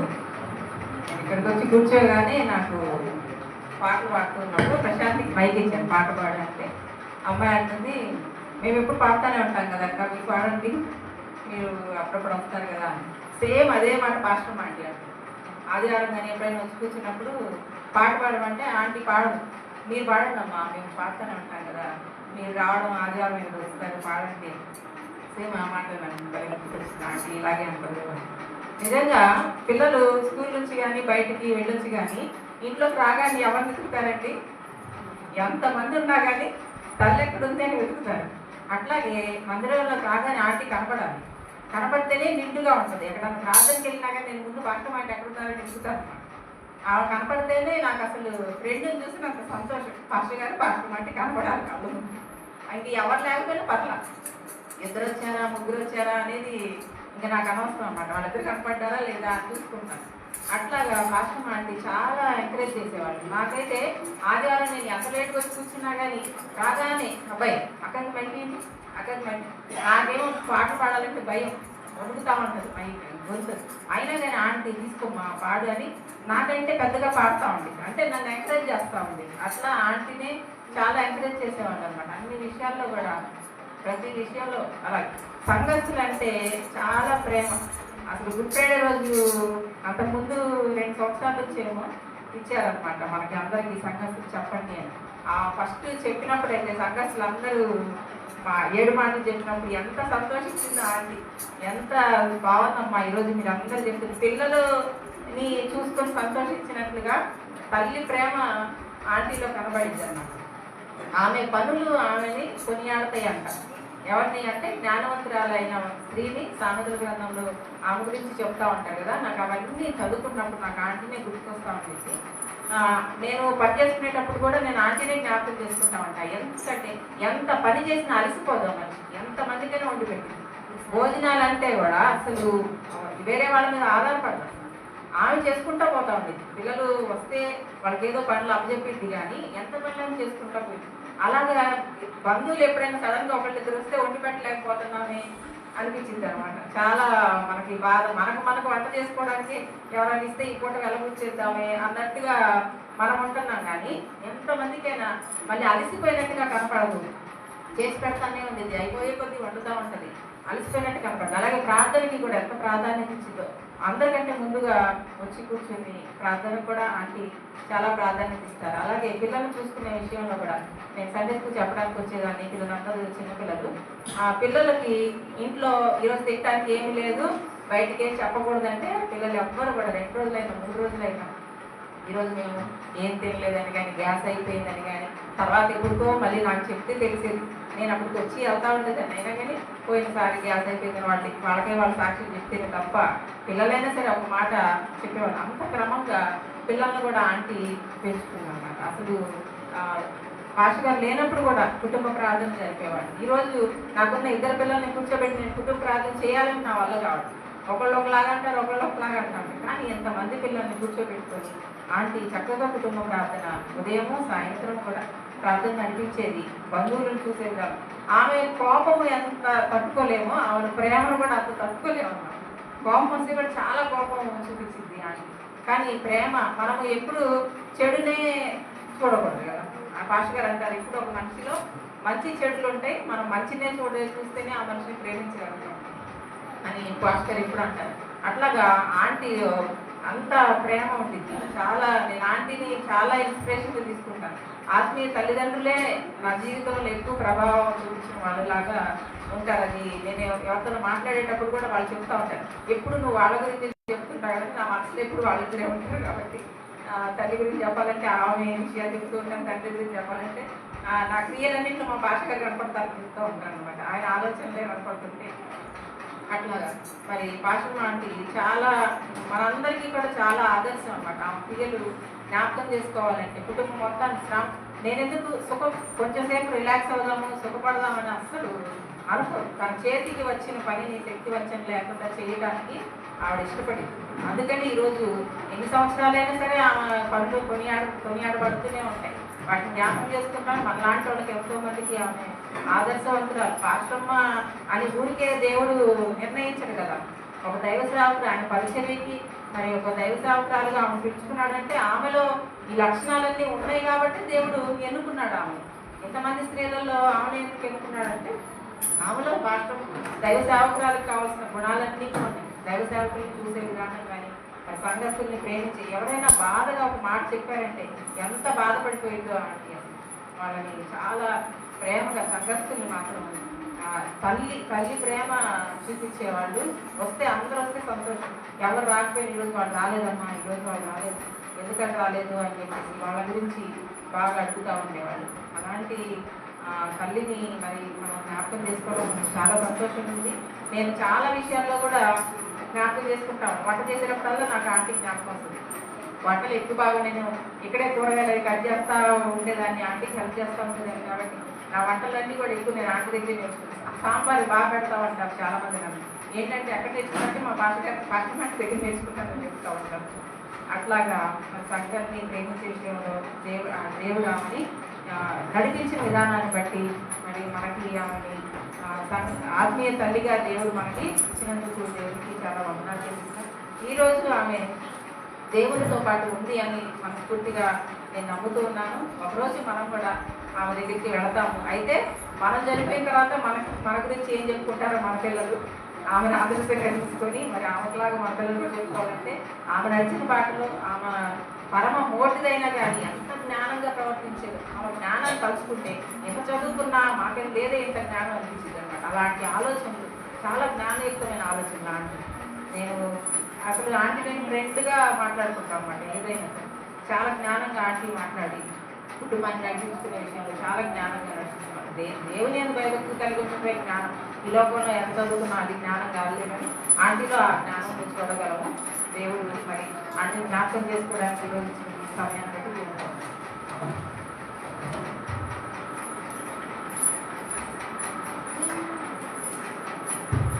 చక్కని మాటలు అందించినటువంటి మన శాంతకు మనందరి తరఫున ప్రత్యేకమైన వందనాలు తెలియపరుస్తున్నాను. ఈ సమయంలో మరి పురుషుల తరఫున మా బాబాయ్ ప్రసాద్ చెన్నాడు వచ్చి మరి 5 నిమిషాలు, ఎక్కువసేపు కాదు 5 నిమిషాలు మాట్లాడతారు. ఆ తర్వాత నాన్నగారు ముగింపు మాటలు ప్రార్థనతో మరి కార్యక్రమం ముగించుకుంటారు.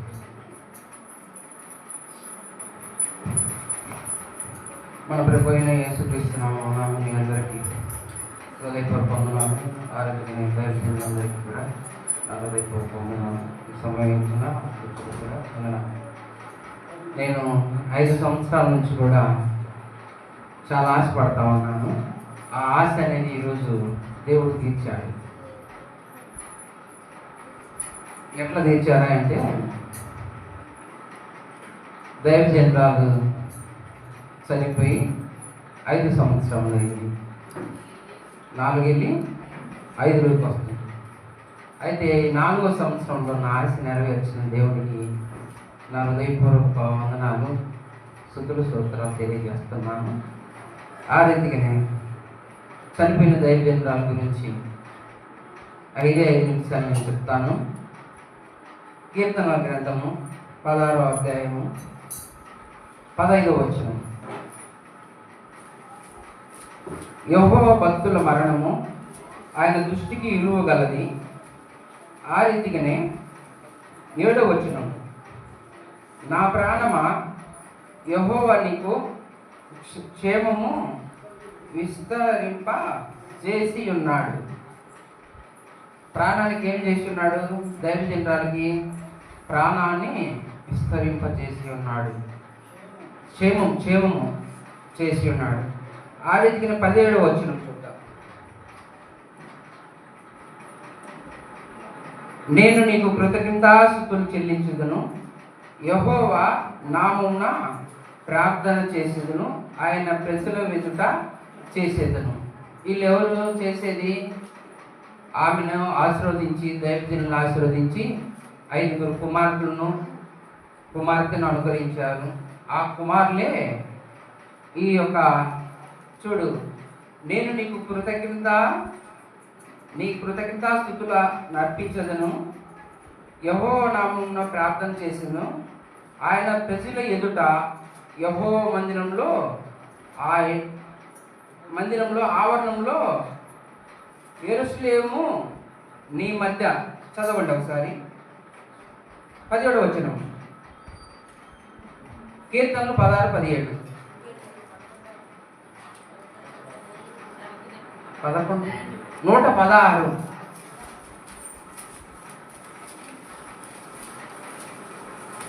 అయితే సరే, నేను చెప్పాను కదా ఈ మాటలు. మొదటి మాట 15వ వచనం. యెహోవా భక్తుల మరణము యెహోవా దృష్టికి విలువగలది. ఆమె చనిపోవట యెహోవా దేవునికి విలువే.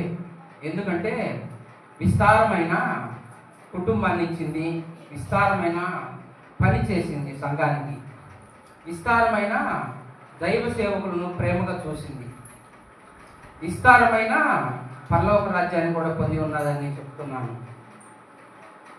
ఆ రీతిగానే 7వ వచనంలో ఏమనుంది?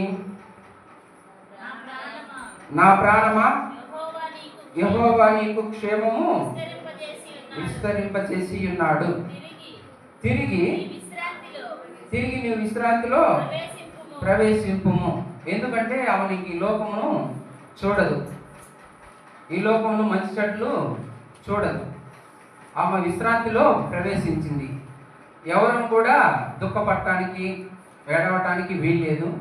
ఎందుకంటే లోకరీతిగా చనిపోయితే, అయ్యా నేను ఎరగకుండా నా కొడుకు, కోడలో, కుమారులో, ఇంటి వారసులు ఎవరో బంధువులు చనిపోయినారని రోధిస్తాం. కానీ ఏమైతే దేవుని సన్నిధికి చేరి ఉంది. ఆ రీతిగానే నేను వచ్చి 2014 సంవత్సరం వచ్చాను. అప్పుడు నేను ఇక్కడ ఉన్నప్పుడు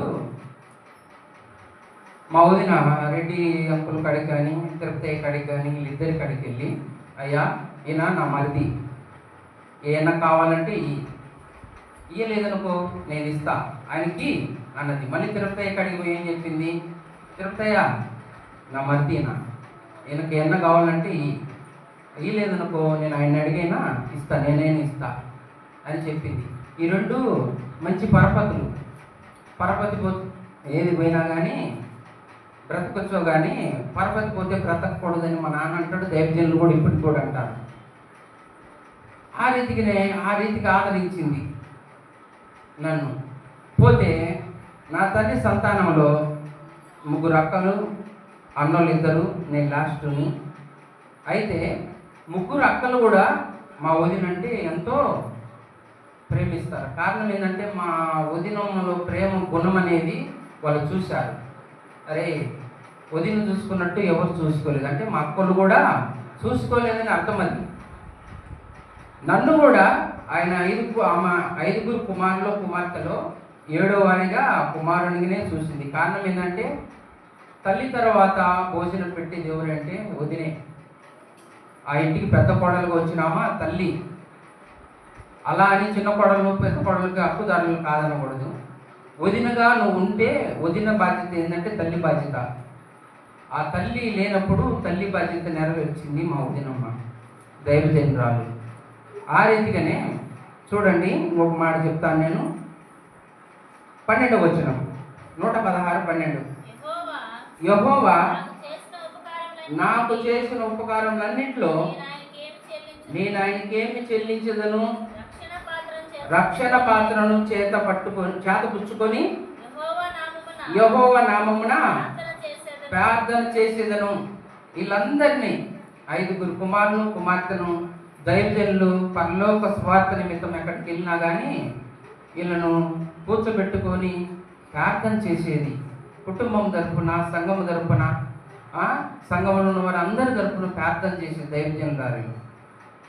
ఆయన మందిర ఆవరణంలో, ఆయన కుటుంబంలో, సంఘంలో ఆ రీతిగా చేసింది. ఏమని చేసింది? 13వ వచనంలో రక్షణ పాత్రను చేతపుచ్చుకొని యెహోవా నామమున ప్రార్థన చేసేదను. చేసింది కుటుంబం కొరకు, సంఘం కొరకు, సంఘ బిడ్డల కొరకు, నా కొరకు, అందరి కొరకు చేసింది. ఆ రీతికి 14వ వచనము యెహోవాకు నా మొక్కుబడులు చెల్లించెదను, ఆయన ప్రజలందరి ఎదుట చెల్లించెదను. యెహోవాకు నా మొక్కుబడులు చెల్లించెదను. కుమారులు ఈ యొక్క కార్యక్రమాన్ని చేస్తూ ఉన్నారు. ఆమె చేసినట్టే. కారణం ఏంటంటే దేవుడు ఆశీర్వదించి దైవజనులకు, దైవజనురాలకి 5 కుమారులను, 1 కుమార్తెనిచ్చారు. వీళ్ళే ఆమె లేకపోయినా ఉన్నట్టుగానే ఏం చేస్తున్నారు ఇక్కడ? యెహోవా నా మొక్కుబడులు చెల్లించదును, ఆయన ప్రజల ఎదుటనే చెల్లించదును. నా కుమారులు చెల్లిస్తున్నారు. ఆమె చనిపోయినా ఈరోజు ఇక్కడ బ్రతికే ఉంది, బ్రతికిన కూడా మన మధ్యలోనే ఉంది. చనిపోయింది, ఆ విశ్రాంతి తీసుకుంది ప్రభువు నిమిత్తమే. మనం బ్రతుకున్నాం ప్రభు నిమిత్తమా లేక కుటుంబం నిమిత్తమా, లోకము నిమిత్తమా అనేది మనం తెలుసుకోవాలని ఈ కొద్ది మాటలు మీ అందరికి తెలియజేస్తూ నా సమయాన్ని ముగిస్తున్నాను. చక్కని మాటలు అందించినటువంటి బాబాయ్కి మరి కుటుంబ పక్షాన, సంఘ పక్షాన వందనాలు తెలియపరుస్తున్నాను. మరి చివరి ఘట్టంలోనికి వచ్చా. మరి సమయంలో మన ఆత్మీయ తండ్రి గారు, నాన్నగారు మరి మొదటి మాటలు చివరి ఆశీర్వాద ప్రార్థనతో ముగించుకున్నాం. సమయాన్ని తెలియజేద్దాం.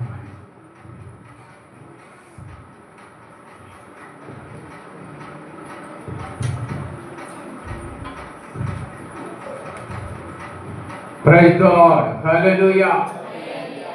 దేవునికి స్తోత్రం. మంచిది. దైవజనులు మరి అలాగే తమ్ముడు శాంతి వారి అనుభవాలు మరి పాస్టర్ గారిని గురించి చెప్పటం దేవుడు వారిని దీవించుతారు. సరే, మంచిది. దేవునికి స్తోత్రం. మరి నా బాల్య దినాల్లో అంటే మా అమ్మ ఎలా ఉంటుందో నాకు తెలియని దినాల్లో మా అమ్మ చనిపోయింది. సరే, అప్పుడు దేవుడు మా నాయనమ్మలను వాడుకొని నన్ను పెద్దోని చేశాడు. అయితే ఇప్పుడు వృద్ధాప్యంలో భార్య అవసరం, కానీ వృద్ధాప్యం వచ్చేవరకు భార్యను తీసేశాడు. అదే చిత్రము నాకు అర్థం కాదు. దేవునికి స్తోత్రం. అది దేవుని చిత్తం. ఏం చేస్తాం, మనం చేసేది ఏమి. సరే, మంచిది. ఆమె శ్రమజీవి. మొదటి మాట చెప్పాలంటే శ్రమజీవి. ఏ పని అయినా ఎవరి మీద ఆధారపడకుండా ఇంటి గోడలు కూడా పెట్టారు. రైల్వే కోర్సులో మేము ఉన్నప్పుడు పాకాలో ఉన్నాం ఒక 16 సంవత్సరాలు. మందిరము పాకే, ఇల్లు కూడా పాకే. అయితే ఆ గోడలను ఎప్పటికప్పుడు శుభ్రంగా, ఇంటి గోడలు కానీ మందిరం గోడలు, మరి అలా ఆమె ఎప్పుడు నీట్గా, ఇల్లు మందిరం ఎప్పుడు నీట్గా ఉండాలి. ఆ విధంగా. అంతేకాకుండా మరి ఎవరైనా ఏదైనా ఇబ్బందిలో ఉన్నప్పుడు తప్పనిసరిగా సహాయపడాలి. అంటే ఉన్నోటల్లోనే రైల్వే కోర్సులో ఉన్నప్పుడు కానీ, మాకు ఇక్కడికి వచ్చినప్పుడు కానీ ఎవరైనా ఏమైనా అడిగితే ఉన్న దాంట్లోనే అంటే పెట్టే గుణం ఉంది. మరి మేము కోర్సులో ఉన్నప్పుడు చాలా ఆర్థిక ఇబ్బందులతో ఉండేవాళ్ళు సేవకు వచ్చిన కొత్తలో. అప్పుడు దైవ సేవకులు పాస్టర్ సుధాకర్ గారు, మరి ఇంకా కొంతమంది దైవజనులు అప్పుడప్పుడు వస్తుండేవాళ్ళు. అయితే వారు భోజనం టయానికి వచ్చేవారు. మధ్యాహ్నం 12 ఆ ప్రాంతంలో ఓసారి మా ఇంట్లోనే అన్నం వండాల, అంటే లేవు కనుక వండాల. అంటే సుధాకర్ పాస్టర్ గారు వచ్చారు. వచ్చి మందిరం పాకే కదా, అక్కడ కూర్చున్న తర్వాత షాప్ మీద కూర్చుండేవాళ్ళు. ప్రకాష్, నా దగ్గర 2 రూపాయలు ఉన్నాయి, మరి పాస్టర్ గారికి ఇస్తే ఏదో ఒకటి ఆమె కదా చేసింది. అంటే అప్పటి వరకు ఇంట్లో ఏం లేదు. పిల్లలు స్కూల్కి వెళ్ళారు. అప్పుడు కరుణ, దయాచార చిన్నపిల్ల. ఆమె ఆ 2 రూపాయలు తీసుకెళ్ళి రాగులు చేసుకుంది. కేజీ రాగులు అంటే ₹1.5 రాగులు, ₹10 పచ్చిమిరపకాయలు అది తీసుకొచ్చి పచ్చడి చేసి మేము అందరం ఒక నైవేద్యం అంటారు. ఇంకెంత పెడుతుంటారు కదా, ఇంత బెటర్గా అందరికీ మేమందరము కూడా అంతంత. ఈలోపు దేవదాసు గారు బొంగరాలు, మేము ఇంకా వచ్చింది తింటామనుకుంటారు, ఆయన ఇంకొకరికి ఇచ్చారు. చూడండి, మరి తను ఏమైనా ఉంచుకుంటుందో ఉంచుకోదో తెలియదు, కానీ వచ్చిన వాళ్ళందరికీ కూడా మరి పెట్టే గుణం దాచుకుందాము అనేది. కాబట్టి దేవుడు ఈరోజు తాను మరి 8 మంది పిల్లలకు జన్మనిచ్చి, ఎంతమంది? 2 వెళ్ళిపోయారు మా కంటే ముందే, 6 ఉన్నారు.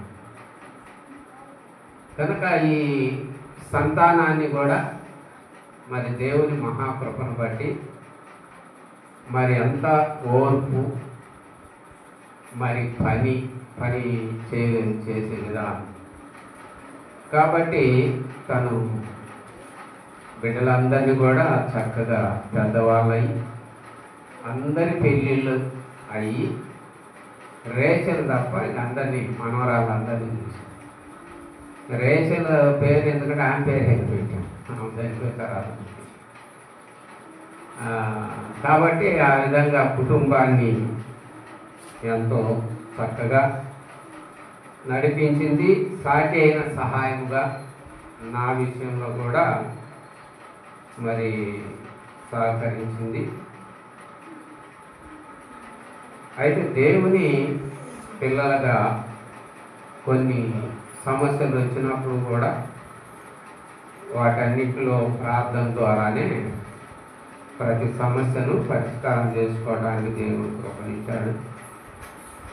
సరే, ఆమెను జ్ఞాపకం చేసుకోవడం అనేది ఆశీర్వాదం. దేవునికి స్తోత్రం. హల్లెలూయా.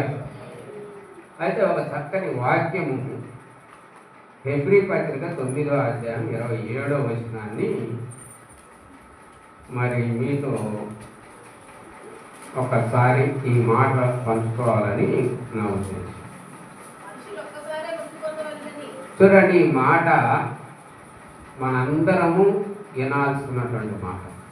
మనుషులు ఒక్కసారే మృతి పొందవలెనని నియమింపబడెను, ఆ తర్వాత తీర్పు జరుగు. చూడండి, ఏమంటున్నాడు? మనుషులు ఒక్కసారి 2 సార్లు చావం ఇవ్వడం సరిపోతామంటే. ఇప్పుడు ఆమె చనిపోయింది, రేపు మనం కూడా చనిపోతాం. అంటే దేవుడు మనకు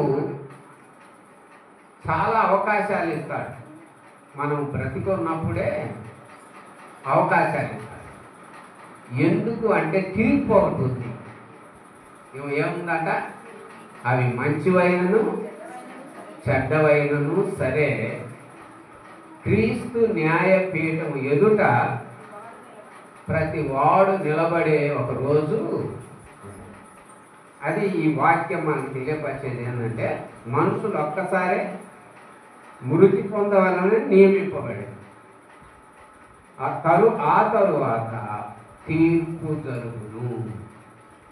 కనుక మనము బ్రతికున్నప్పుడే మరి మన బ్రతుకు దేవునికి బాధ కలిగించేదిగా ఉందా, సంతోషపరిచేదిగా ఉందా, పరీక్షించుకోవాల్సిన అవసరం. ఈ మిగిలిన మన జీవితంలో ఇంతవరకు ఏదైనా ఒకవేళ పొరపాటు చేసి ఉండొచ్చు. దేవునికి, కుటుంబానికి, భార్యకు వ్యతిరేకంగా, భర్తకు వ్యతిరేకంగా, కుటుంబంలో ఒకరి మనసు ఒకరు నొప్పించుకుంటూ బ్రతికుంటే ఉండొచ్చు ఇప్పటి వరకు. కానీ ఇప్పుడైనా మన ముందు ఏముంది అంటే, ఏముందమ్మా? తీర్పు. దానిని మనము గ్రహించాలి.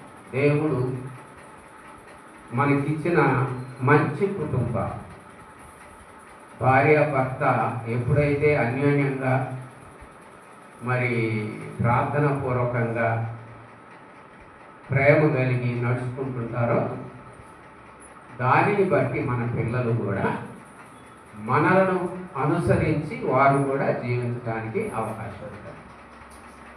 నేను చాలాసార్లు ఏదన్నా మాకు గొడవ వచ్చినప్పుడు చెప్పేవాడిని, పిల్లలు లేనప్పుడు తన్నుకుంటాం, పర్వాలేదు. కానీ పిల్లలు ఉన్నప్పుడు తన్నుకోకూడదు, తిట్టుకోకూడదు. ఎందుకంటే పిల్లల మనస్సు గాయపరచబడదు. చాలామంది బెక్కర్స్ అయ్యి రైల్వే స్టేషన్లో, బస్ స్టాండ్లలో చాలామంది పిల్లలు ఉంటారు. పిల్లలు, నేను రైల్వే స్టేషన్లో కొన్నాళ్ళు ఉన్నాను కాబట్టి ఆ బెక్కర్స్ పిల్లలతో అడిగేవాడిని. ఒక పిల్లోడు ఉన్నాడంటే తల్లి, తండ్రి, కుటుంబం అనేది ఉంటుంది. అరే బాబు, ఎందుకురా ఇట్లా వచ్చావు? ప్లాట్ఫారం మీద ఎవరు చెప్పిన పని అనాలా, ఎవరు తల్లినా కొట్టినా ఓర్చుకోవాలి. మీకెందుకురా ఈ బ్రతుకు అంటే, మీ అమ్మ నాన్న ఉన్నారంటే ఉన్నారండి. మీ అమ్మాయి ఏంటంటే టీచరు, మీ నాన్నమ్మ ఉద్యోగం చేస్తారు. కానీ వాళ్ళిద్దరూ ఇంట్లో తల్లుకుండేటప్పుడు, కొట్టుకునేటప్పుడు, అరుచుకునేటప్పుడు ఇంట్లో ఉండాలనిపించదు.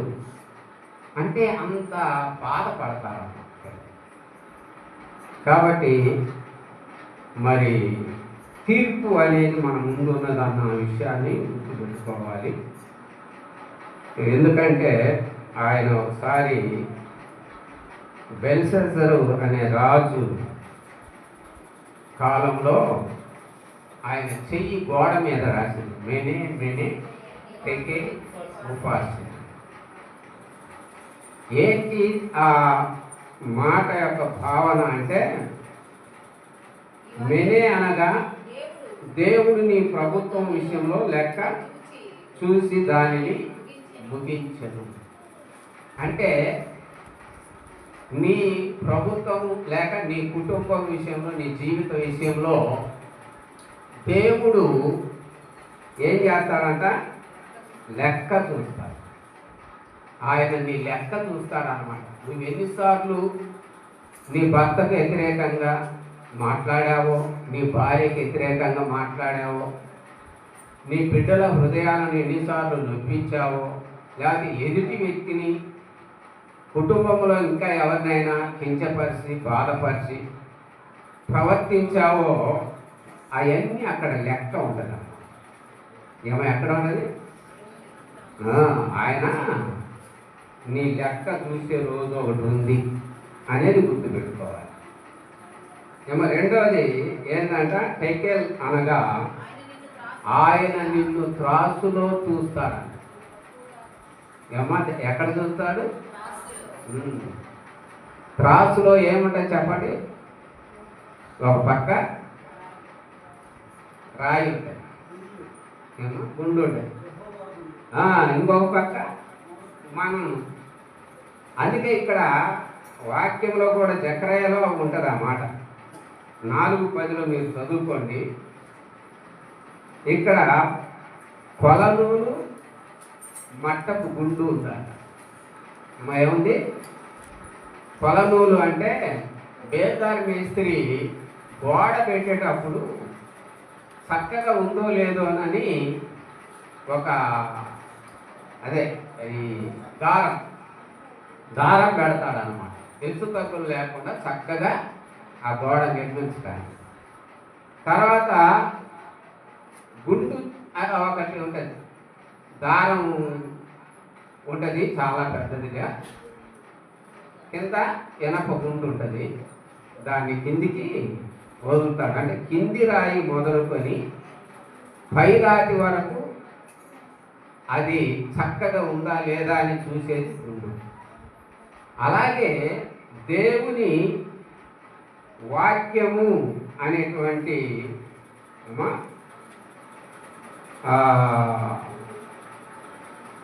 దేవుని వాక్యపు గుండు ఆయన కూడా కొలమానం చూస్తాడు.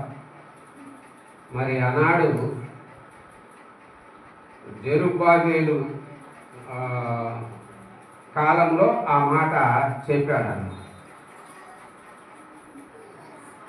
ఈరోజు కూడా దేవుడు మనలను దేంతో కొలుస్తాడు అంటే క్రీస్తుతో కొలుస్తాడు.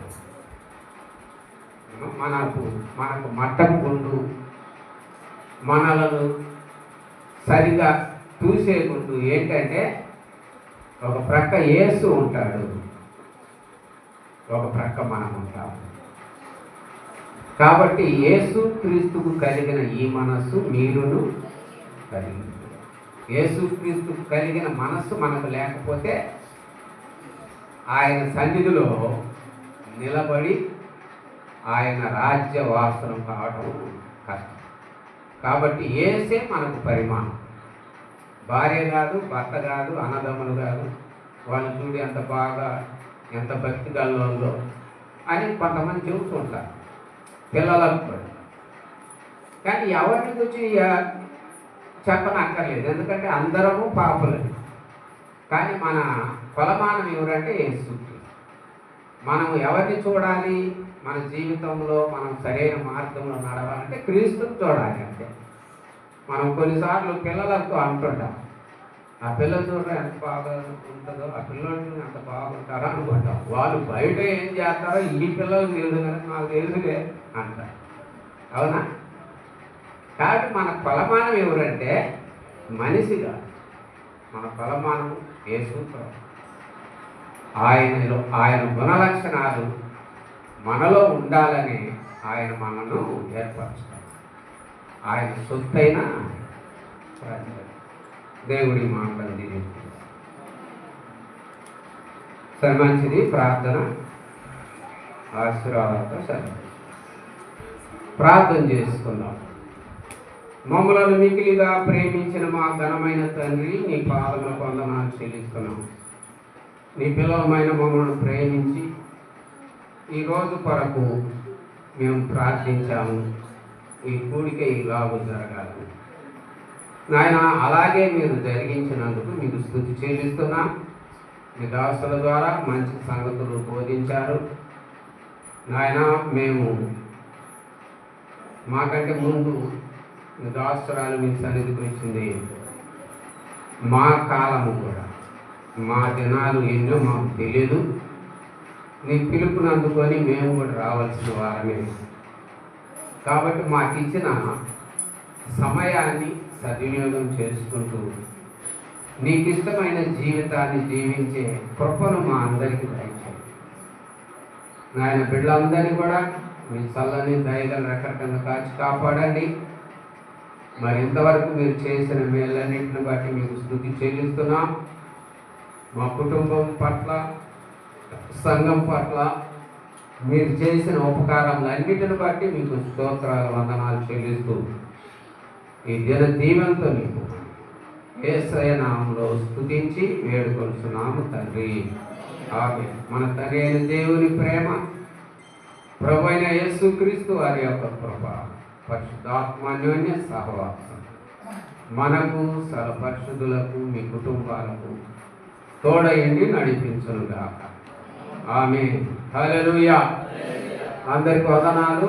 దైవ సేవకులకు వందనాలు. మీ అందరి కొరకు ప్రేమ విందు ఏర్పాటు చేయబడింది. అందరూ